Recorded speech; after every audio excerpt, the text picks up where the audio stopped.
नमः शिवाय। आज हम हरियाली तीज व्रत कथा, व्रत की विधि कब किया जाता है सब कुछ जानेंगे। तो चलिए आगे सुनते हैं। हरियाली तीज को श्रावणी तीज के नाम से भी जाना जाता है। हरियाली तीज सावन मास का सबसे महत्वपूर्ण पर्व है। महिलाएं इस दिन का पूरे वर्ष से इंतजार करते हैं। हरियाली तीज सौंदर्य और प्रेम का पर्व है। यह उत्सव भगवान शिव और माता पार्वती के पुनर्मिलन के उपलक्ष्य से मनाया जाता है।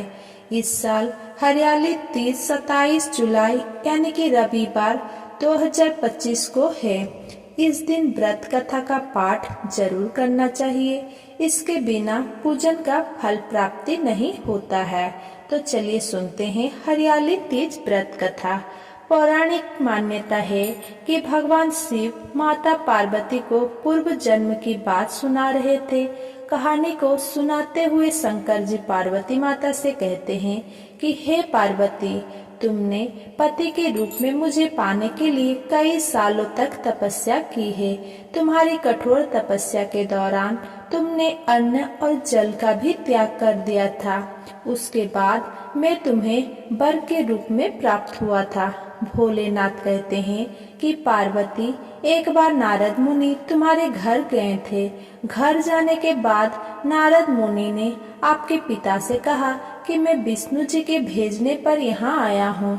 विष्णु जी स्वयं आपकी तेजस्वी कन्या पार्वती से विवाह करना चाहते हैं।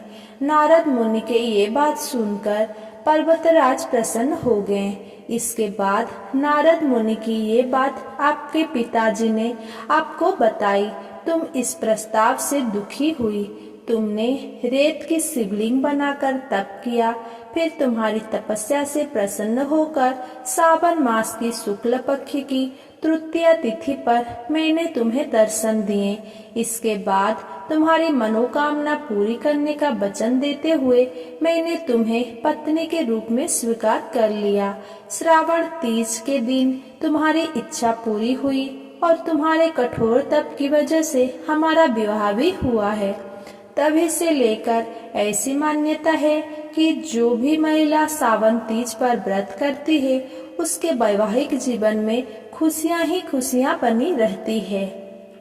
इस दिन हरियाली तीज का नाम से भी बोला जाता है, इसीलिए इस दिन में हरा कलर को बहुत मान्यता भी रहता है। और सुहागन महिलाएं 16 श्रृंगार करके सज धज के पूजा करते हैं और अपने पति की लंबी आयु के लिए ये व्रत रखते हैं। अगर मेरा ये वीडियो आपको पसंद आया हो तो मेरे वीडियो को लाइक, कमेंट, शेयर करें और मेरे चैनल को सब्सक्राइब करें। धन्यवाद।